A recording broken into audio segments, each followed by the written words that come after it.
In today's lecture, we are going to talk about something related to maximum minimum. It's called the method of Lagrange multipliers.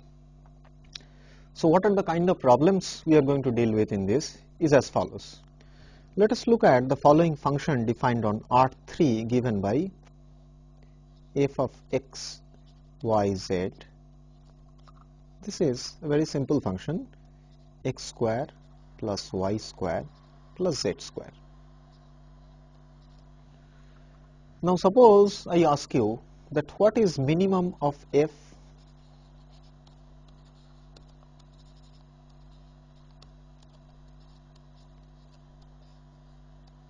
suppose I ask this question, then obviously the answer is 0 because x square plus y square plus z square is always bigger than or equal to 0.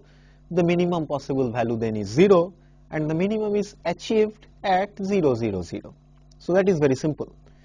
But suppose I ask you that what is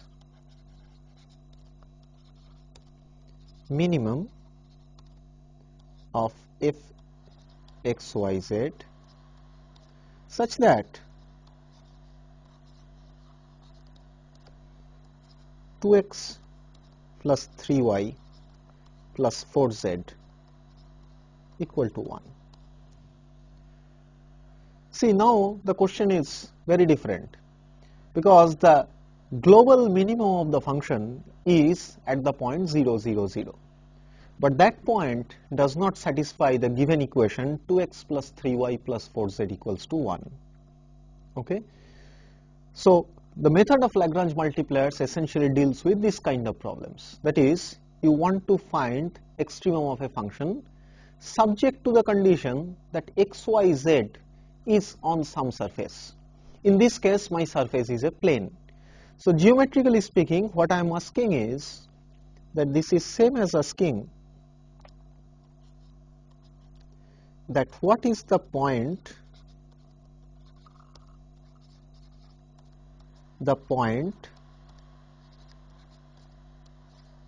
on the plane 2x plus 3y plus 4z equal to 1, which is closest to the origin.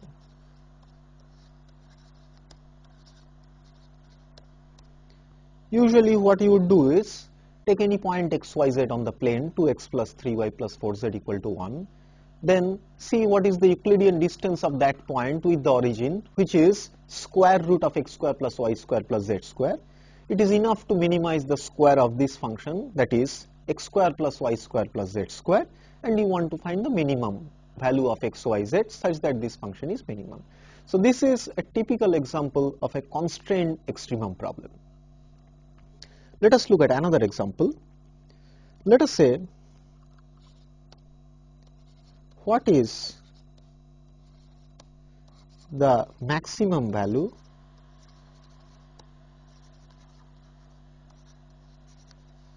of the function f of x, y, z, let us say equal to x, y, z.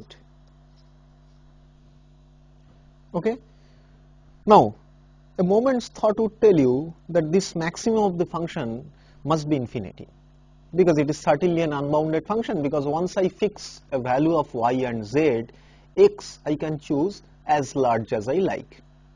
So you cannot certainly find out a real number which is the maximum value of this function. But at the same time I can add a constraint on it, that is, what is the maximum value of this function such that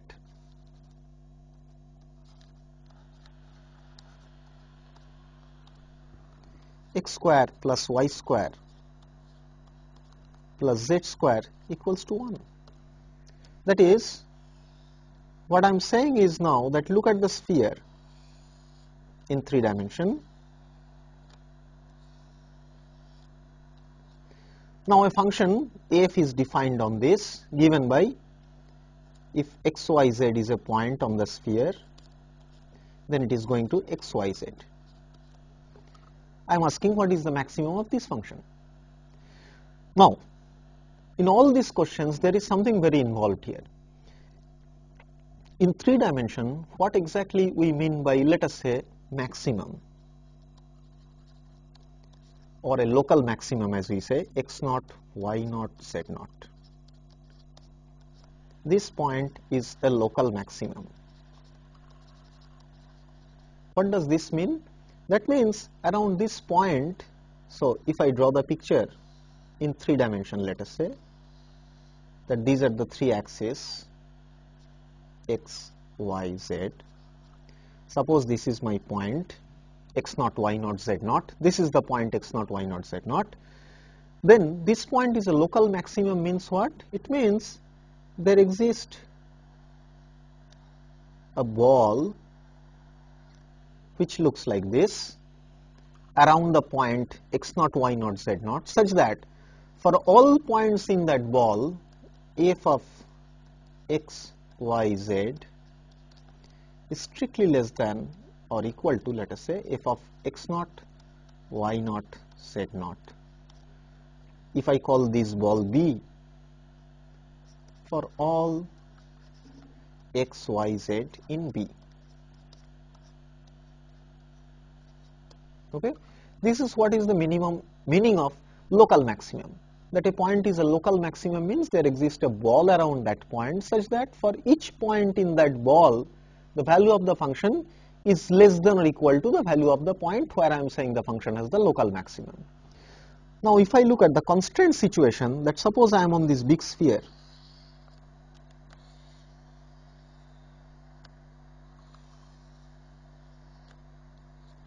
then what do I mean by f has maximum at this point?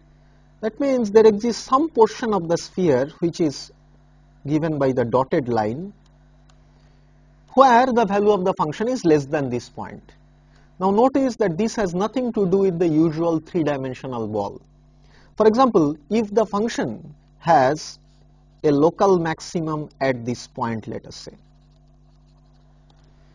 then among all the neighboring points, the value of the function at this point is bigger than the other points. So this point will then suffice as a local maximum on the sphere, no problem about that.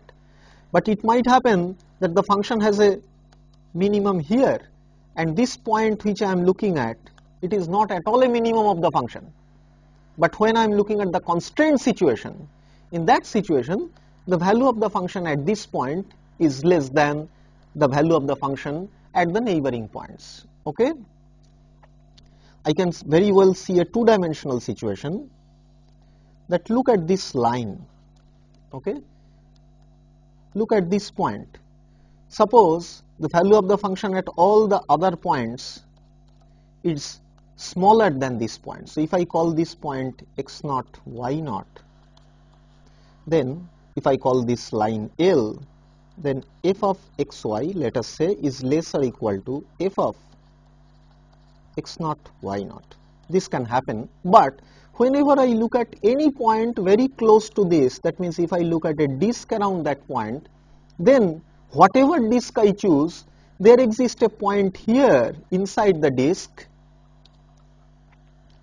There exists a point here inside the disk such that f of x prime, y prime, if I call this point x prime, y prime, here it is bigger than f of x naught, y naught. This is precisely what happens in 3 dimension. It can happen in the case of constrained maximum or minimum. So the upshot of the whole discussion is that our usual method of finding maximum minimum is not going to work in the case of constrained maximum minimum. That means I am searching for extremum or extremum of a function where the points where the function is the points where I am concentrating on, they are actually varying on some surface. So a typical statement of a constrained extremum problem is something like find maximum or minimum of f such that x, y, z satisfies g, x, y, z equal to some constant. So a typical example which I have mentioned,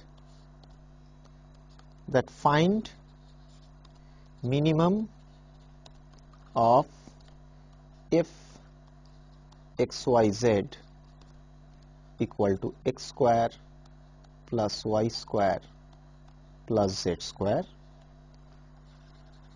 such that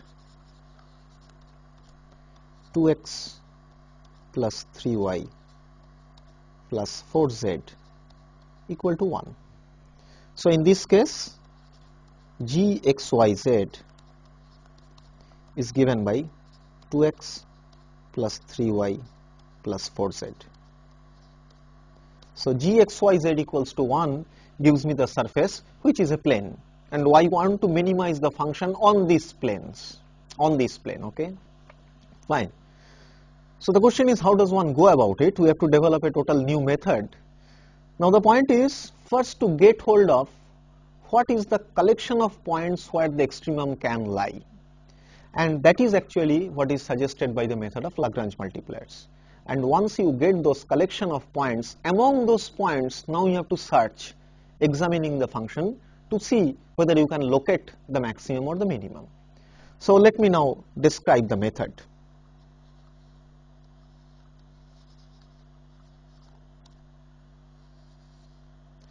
So I assume f is differentiable, g is also differentiable. I define a surface S which is x, y, z, such that g x, y, z equal to C. I will also assume that grad f not equal to 0 on S and grad g not equal to 0 on S, where we have the obvious meaning of grad f, that is the partial derivatives fx, fy, fz. So that means typically I am dealing with real valued functions here, f and g. Now first I have to get hold of the extreme points. So let us say P equal to x naught, y naught, z naught. Let us say this is a point on S, such that f has local max. Let me work with local max only. Similarly, you can work with local minimum at P. Okay, fine. Now the first thing about S, what I know is that grad g, if I look at any point on the surface, this is the normal.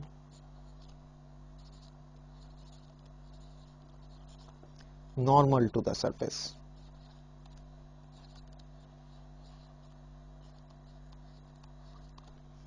Now suppose P is a local maximum at P. Look at the situation here. I will just draw some surface for you. It looks something like this, let us say, and I have a point P here. Okay, I look at any curve passing through P. Okay, then let us say RT is the curve. So the curve RT looks like XT, YT, ZT. This is a curve, and since this curve is on the surface, I also know that g of xt, yt, zt is a constant c. Now look at the function f compose R. By that I mean f of RT. Look at this function. I know at the point P, f has a local maximum at P. That means if I look at, this is my point P, if I look at the neighboring points on the curve, the value of the function at P is always bigger than the value of the function at the neighboring points, because P is a local maximum. So this then implies that if P is given by RT naught, then F compose R has local max at T naught.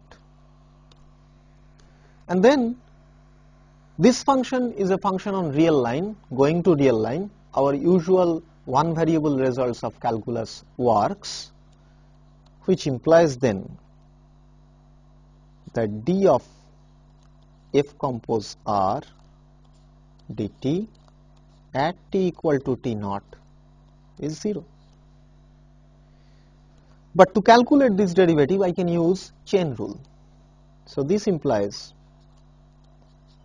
grad f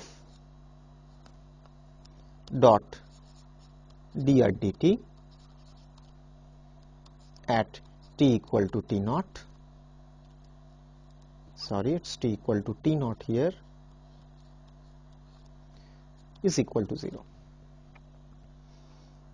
This then implies that grad f at R T naught dot dr dt at t equal to T naught is 0. Now notice this is happening for all possible curves because it has a local maximum. That is, if I go back to the picture, instead of this I could have taken this curve, I could have taken this curve. All possible curves passing through P if I take, then this relation is true. But dr dt at t equal to T naught, that gives us the tangent plane. So grad f at R T naught is a vector whose dot product with any tangent vector is 0. That means grad f at R T naught is perpendicular to the tangent plane.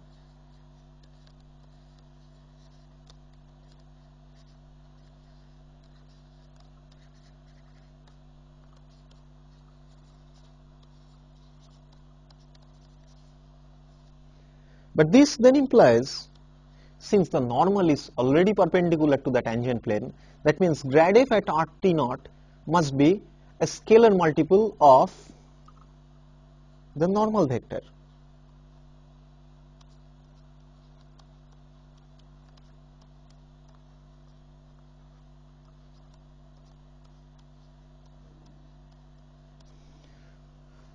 So this gives me one idea of how to get the extremum points. That is, what I do is I look at the equation grad f equal to lambda grad g.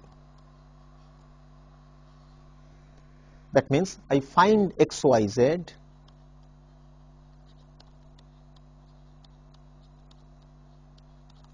such that grad f equal to lambda grad g, that is number 1. Of course, lambda is not equal to 0. And number 2, g of x, y, z equal to c. That means I am looking at points on the surface. Then, if x, y, z is a local extrema, that is, if it's a local max, then x, y, z must satisfy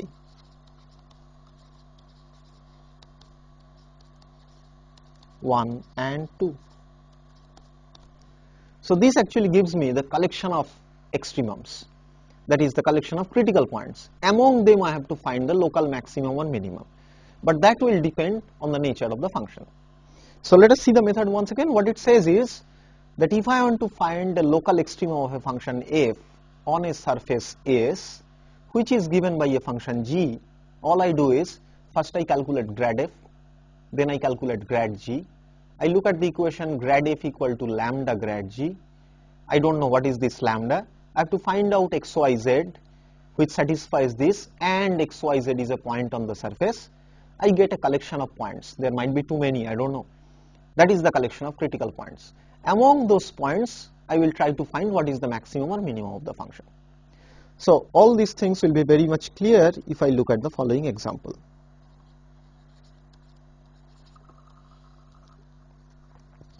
let us look at the following function.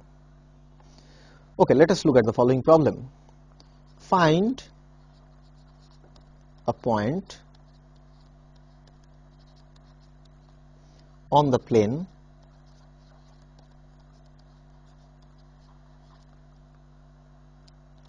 (2x plus 3y minus z) equal to 5, which is nearest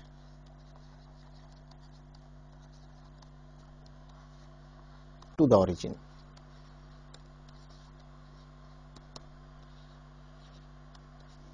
So which function I want to minimize here? Well, the function is obviously the distance function. I look at the square of the Euclidean distance, that is x square plus y square plus z square. This is the function. I want to find the minimum of this on 2x plus 3y minus z equal to 5. So what is my function g here? So g x y z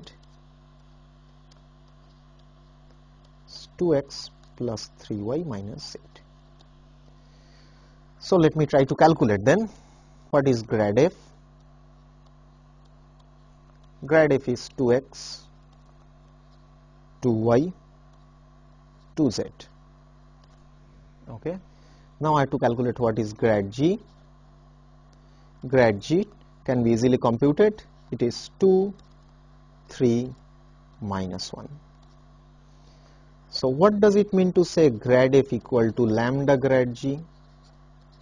If I look at this equation, that means 2x, 2y, 2z, that is lambda times grad g, that is 2 lambda, 3 lambda, minus lambda. That means 2x equal to 2 lambda,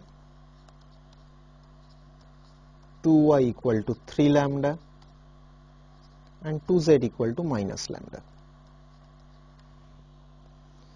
Now I have another equation that is given by g. So the equation is 2x plus 3y minus z equal to 5. So that means 2 lambda, because 2x is 2 lambda, 2y means what? So it is plus, y is 3 lambda by 2, so 3 into 3 lambda by 2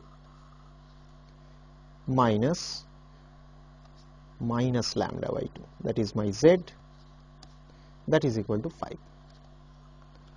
So this implies 2 lambda, 9 lambda by 2 plus lambda by 2, that is equal to 5. So this implies I have 2 here, 14 lambda here in the top, that is equal to 5. So this implies lambda equal to 5 by 7, which is a simple calculation. Now once I know lambda equal to 5 by 7, then I certainly know what are the points. So let us calculate the points here.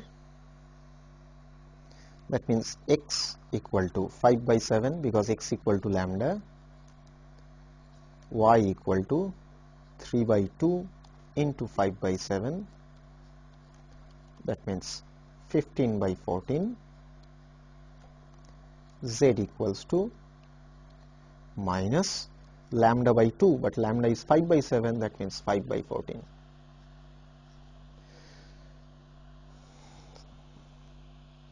That means what? So I found a point precisely 5 by 7, 15 by 14 and minus 5 by 14. Now I always know that there is certainly a point on the plane which is closest to the origin. That means the function which I am looking at, it does have a minimum. That is known from elementary geometry. But here I see that I got a point which is candidate for local extremum, and that is the only point. There is no other point coming. That certainly means that the minimum is achieved at this point only. See what I'm using something here which is not included in the method, because method just gives me the candidates for critical points. I know that there exists a minimum, and luckily I got only one critical point. That means this must be the minimum. So this is the extra thing which is not in the method. So what does method give me? Method give me the critical points. But which one of the critical points is the candidate, that has to be found out by some other considerations, which I am doing it here from geometry. Because I know there exists a point on the plane which is closest to the origin. Given any plane, you can always find a point on the plane which is closest to the origin. So you know it exists. But because of this method, I could exactly find it out, that what exactly is the point. Now let us look at another example.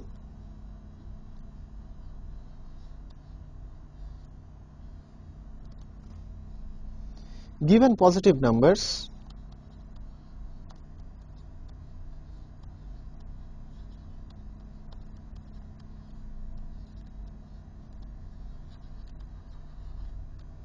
A1, A2, let us say up to AN, find the minimum value of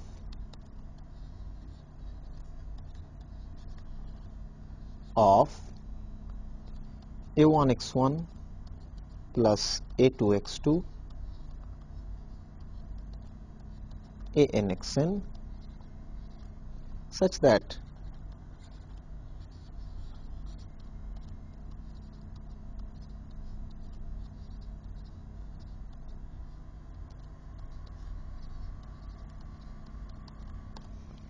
okay. Now what does it say? It says that the unit sphere is given to me. The given equation x1 square plus x2 square plus xn square equals to 1 gives me the unit sphere. The given problem is to minimize the function a1x1 plus a2x2 plus anxn on the sphere. What is the guarantee that some such minimum exists? Well, that is given from advanced mathematics. That if I have any closed and bounded region and I have a function which is continuous on that, then the function has a maximum and a minimum. Now the function f of x1, x2, xn equal to, so if I look at the function f of x1 up to xn equal to a1x1 plus anxn, the function is certainly continuous function, in fact it's differentiable. So it will have a maximum and a minimum on the unit sphere because it is closed and bounded. So in this case, I want to apply the method of Lagrange multipliers again because it's a constrained extrema problem. That the given function f is the function, of course, which I want to minimize, and the function g is given by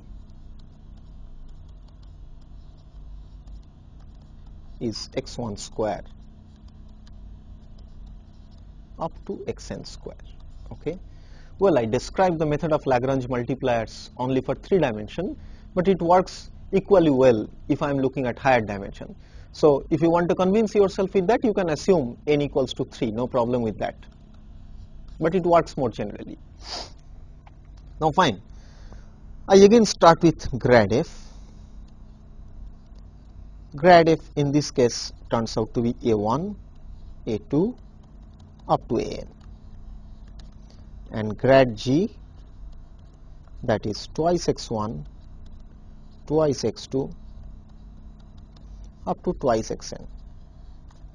So grad f equal to lambda grad g. If I want to solve, I have to look at the equations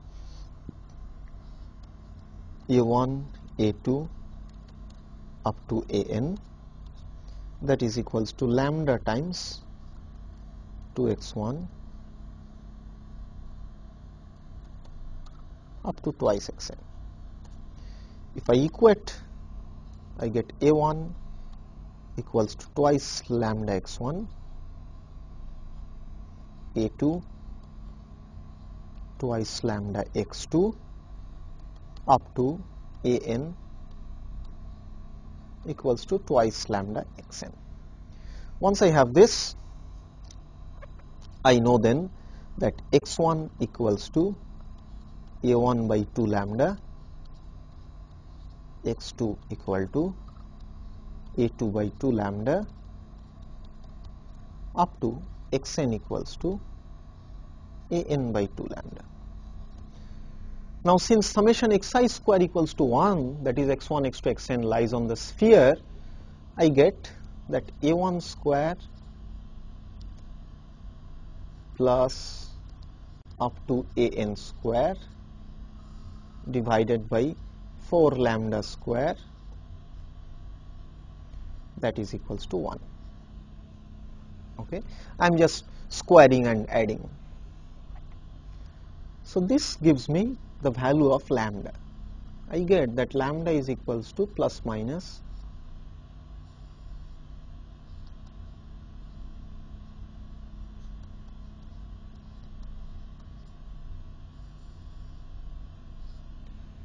okay. Now if I put these values of lambda, then I get actually two choice of critical points, correct?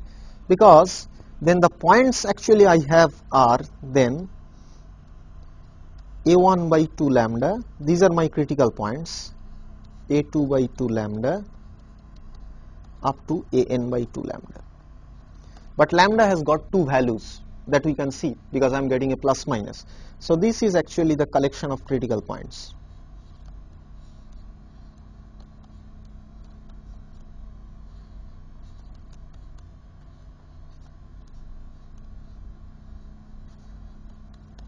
Okay, that means one of them will work as my local extremum, and I am searching here for the minimum value.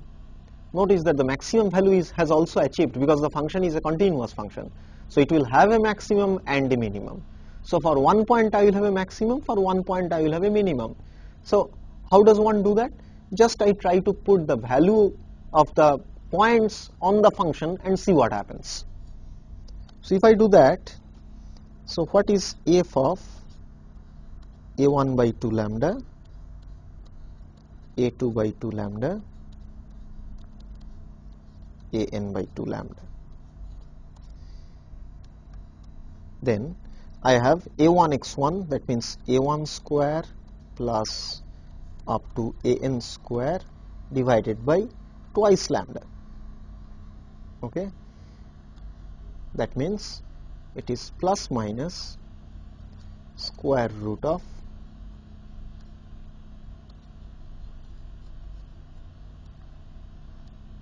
now since maximum has to be bigger than the minimum, I will certainly choose the value minus, because one is a positive value, other is a negative value, so I will choose the negative value. Okay, that means if lambda equal to minus of square root of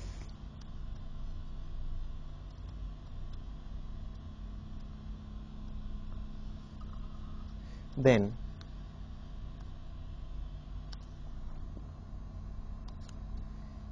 a1 by 2 lambda up to an by 2 lambda produces minimum, and certainly the minimum value of the function that I can see from here, it is minus of, and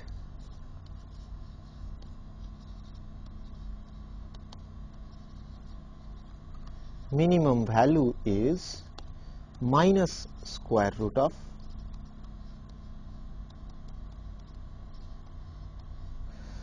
So I think it's more or less clear now that what exactly one has to do.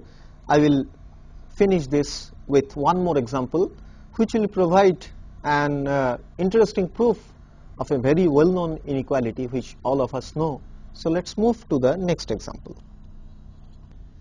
So here the problem is find the maximum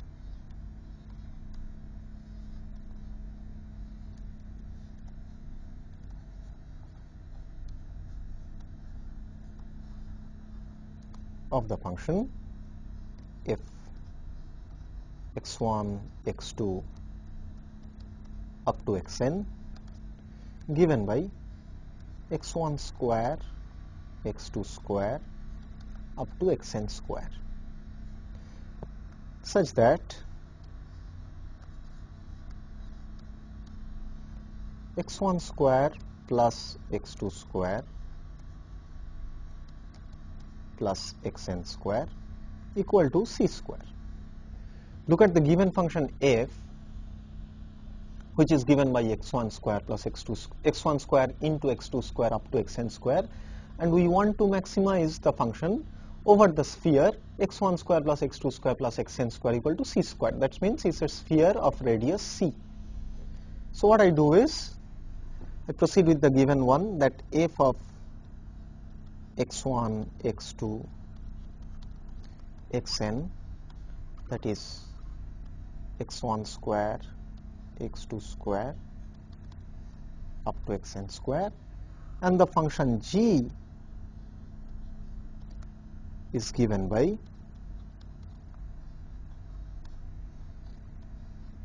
x1 square plus x2 square up to xn square. So we have to start with again the method of Lagrange multipliers. So we start with grad f equals to lambda grad g. So what do we get if I calculate? So I get twice x1 into x2 square up to xn square, that is lambda times twice x1. That is my first equation. So what I am doing is I am differentiating the first equation, that is x1 square, x2 square, xn square with respect to x1. That gives me the left hand side. Lambda times then the partial derivative of g with respect to x1, that is twice x1 because rest are constant. I get lambda times twice x1. I am going to repeat this procedure with x2, x3 up to xn. So what I get then is twice x2 times x1 square, then x3 square up to xn square, and the right hand side then is lambda times twice x2, that is the partial derivative of g with respect to x2. I go on doing this. At the last stage I get 2 times xn into x1 square, x2 square up to xn minus 1 square, which is equals to lambda times twice xn. Okay. Now after this, what I do is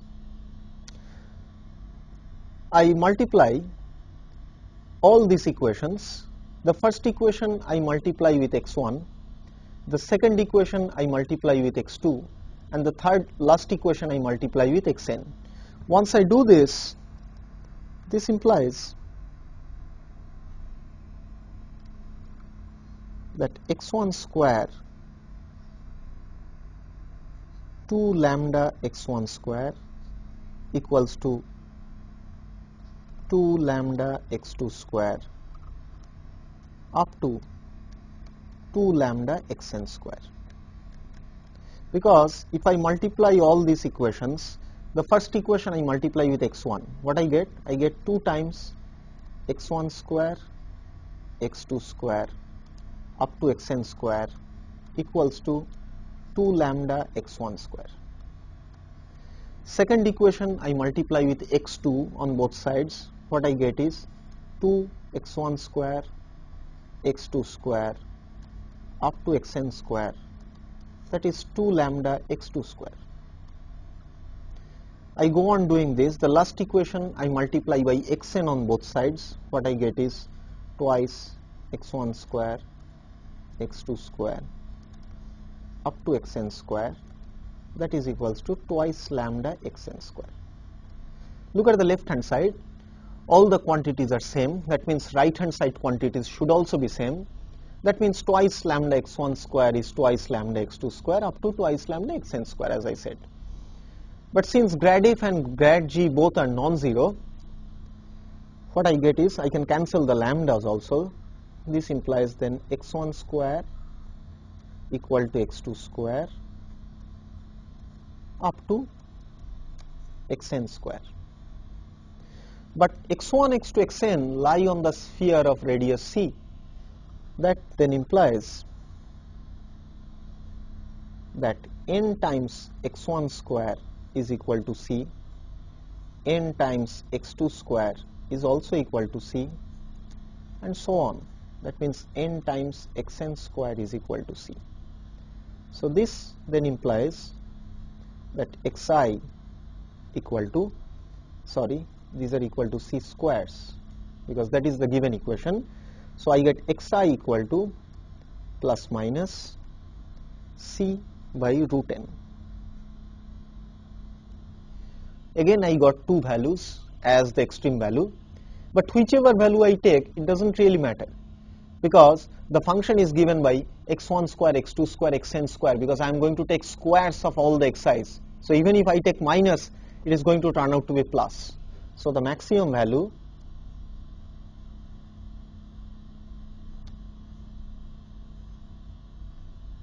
is the square product of all this. That means c square n times, that means c to the power 2n divided by n to the power n. So this is the answer to the problem that I wanted to maximize. I have maximized. Now some more comments in order. So I would put it as a remark.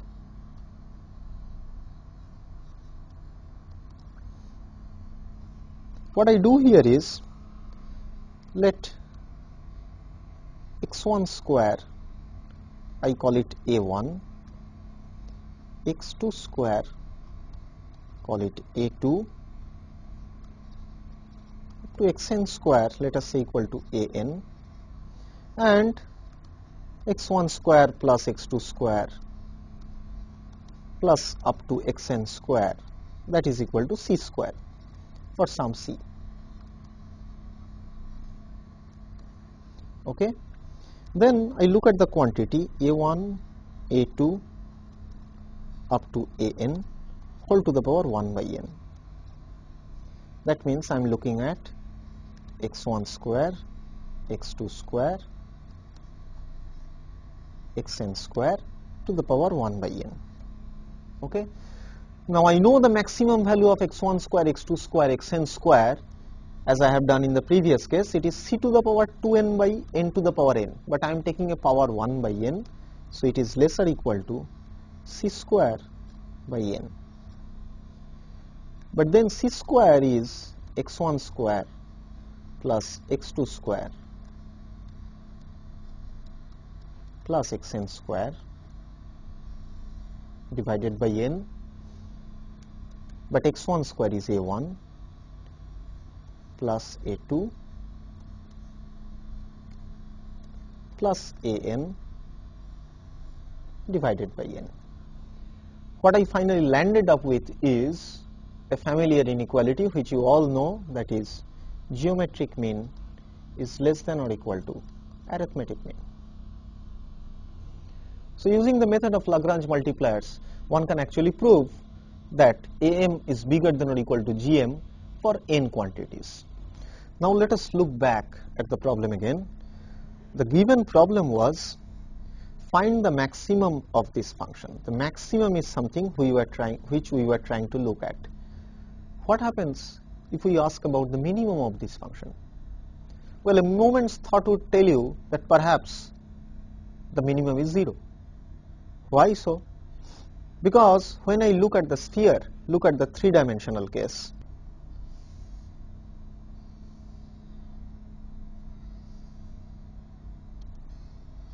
it's a sphere of radius c.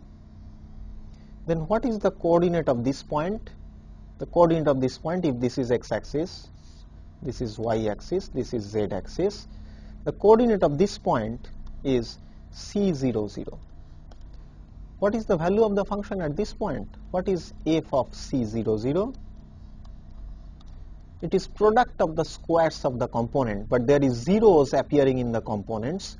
That means this is 0. And since the function is always non-negative because it is product of the squares, this is certainly the minimum value of the function. That means this point c0, 0 is a critical point of the function. Correct? So in the n-dimensional case also it's going to happen. whenever the sphere intersects the axis, then except 1, all the other coordinates are 0. That means if I look at the points of the form C, then rest at 0, or 0, C, rest at 0, and 0, 0, then C, rest at 0. Notice that all these points belong to the sphere S of radius C. Why these points, which are certainly minimum of the function, are not appearing as critical point in the method of Lagrange multiplier? That is a question. I look back at my calculations again. What are the points which served as the critical points here? That means the xi satisfies this. The point 0 does not appear here. The point C00, 0, that is what I mean, the intersection of the sphere with the axis, those points are not appearing here as the points of extremum. Why is that happening? Well, the reason is very simple. The given function, notice, f of x1 up to xn is x1 square, x2 square, up to xn square. Okay. Now, what is grad f then? At any point x1, x2, xn, it can be easily calculated. It is twice x1 times x2 square up to xn square, then twice x2, x1 square, x3 square up to xn square, and it goes on like that. The last term here is twice xn into x1 square up to xn minus 1 square. I take a point C0, 0, that means a point on the axis. Okay. If this is the point, then I can see that grad f at C 0, 0, 0 up to 0, this is equal to 0, because all the points x1, x2, xn appear in all the terms which I am writing here. x1 here does not appear as a square, but 2x1 appears. I look at the second term, x2 squared does not appear certainly, but twice x2 occurs. So all the terms are actually present, and one of the term and some of the terms are always 0 when I look at points like C0, 0, 0, 0, where it intersects. So the gradient of f at that point becomes 0. But look back at the method of Lagrange multiplier. I have always assumed that the points of local extremum, which I am going to find out, they satisfy two conditions, that grad f is not equal to 0 at that point, grad g is not equal to 0 at that point. If I look at grad of g, then at C0, 0, 0, 0, these points which I am looking at, grad g is non-zero. But grad f is certainly equal to 0 here, and that is why the method of Lagrange multiplier is failing here. So this is not the case that although the function is continuous, it does not have any minimum. It has a minimum, certainly. We could easily find out what is the minimum, but that point escapes the method of Lagrange multiplier simply because gradient of f was 0 at that point. So that finishes our discussion on the method of Lagrange multipliers. From the next lectures onward, we are going to deal with another important theme of calculus, that is integration. But this time we are going to do with functions of 2 or more than 2 variables, and we are going to talk about Riemann integration there.